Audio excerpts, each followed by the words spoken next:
So I'm here with Matt Forrest, and Matt, you obviously are in the United States Army. Mm-hmm. And you said before we started you signed up in '02? Yeah. So 14 years? Exactly. That's awesome. Still gaining. That's cool. What made you want to enlist? Tell you the truth, probably 9/11. Really? Now, a lot of dudes felt the same way. Yeah, I came back from Arizona and was sitting on my buddy's couch, woke up and turned on TV and it's like, holy smokes. So I was working at a hotel front lobby that morning. Yeah. And you can imagine how the breakfast was going. Exactly. Because, we were sitting there watching the whole thing, and everyone's checking out. It got wild. So I kind of got upset, so I went and talked to a recruiter, and they say, sign up. And probably within 3 months, I'd say 2 drills, they said, all right, we're going to Iraq. Get ready, boys. Here we go, How many did you just go over the one time? Or just one time. And the second time, we had a personal issue with the family, so I was supposed to go back in 11, but I didn't. Yeah. So I stayed at the rear D, and keep this side of the house. So yeah. And of course, in 05, we did Hurricane Katrina. Mm-hmm. How was that? It was interesting. Yeah. We're engineers, so we work hard, play hard. Yeah. We had a good time with it, I should say. Yeah. It was bad. It was nasty. Yeah. And we was a little bit later than the initial National guys. Yeah.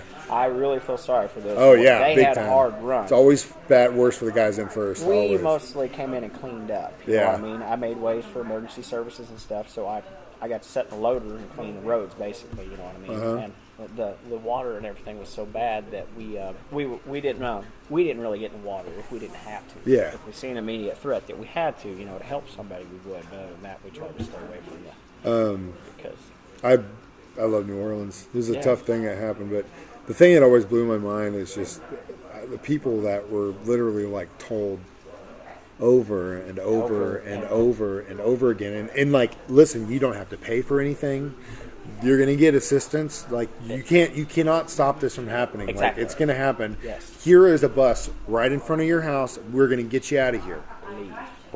How many people just didn't listen? It was horrible. It's insane because to me. it was still, we was in the cleanup phase, and some people were starting to come in, and even the storm chasers were coming in and stuff. And while we tried not to steal their work, we just had to make sure that emergency services and go look for people. Mm-hmm. You know what I mean? And Rita, the second storm, was coming in, and I was delivering some skid loaders back down there to the rental place. I don't think they was worried about it, but we was trying to get pushed out, and the interstate was just covered. But it was amazing that you seen the people going back in. And I talked to a local, and I was like, hey, and I was really interested in maybe getting an alligator or something. And I said, I'll trade you one for, a uniform or something. And that guy called me when Rita I was looking at Pontchartrain, 3-foot whitecaps coming in. And this guy called me on my phone and says, hey, man, I got you a gator. He was out in the bayou still hunting. And I said, you need to leave. Nope, I'm good.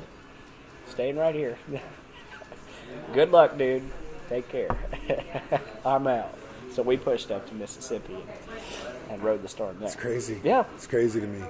It didn't even affect him at all. I was lucky enough to, a buddy of mine got a job down there one summer, and I was lucky enough to go down there for a pretty good period of time in that summer before Katrina hit. Mm-hmm. And then I've been back. I love New Orleans, so I go back all the time.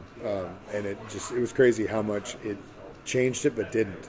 Exactly. You know what I mean? It was interesting. But yeah, those wards, like Lower Ninth and all that stuff, man, it was bad. I've seen some of them. It's very, very nice. It's crazy to me that, and also another thing that we don't realize, and we're lucky as far as this part of the country, that level of poverty, we don't see anything like that here. Not even close. I mean, yeah, you kind of East St. Louis, some parts of like North Memphis, or there are parts North Little Rock, or Memphis, that totally. But around here, it ain't that. It's bad. not that they say bad. North I mean, bad. it is, but it's not even close. Yeah, you don't even. It's literally like Escape from New York. It is. Like that background. Mm-hmm. If you think of that, that's the best. I mean, didn't they shoot that? I think they shot that in East St. Louis. To be honest with you, but anyway, yeah, that's really cool that you did that. I haven't heard anyone talk about that. Yeah, I enjoyed it. I enjoyed helping down there. So you said you were an engineer? Yeah, I was an engineer. I've been basically, heavy equipment operator. That's cool. A couple of years ago.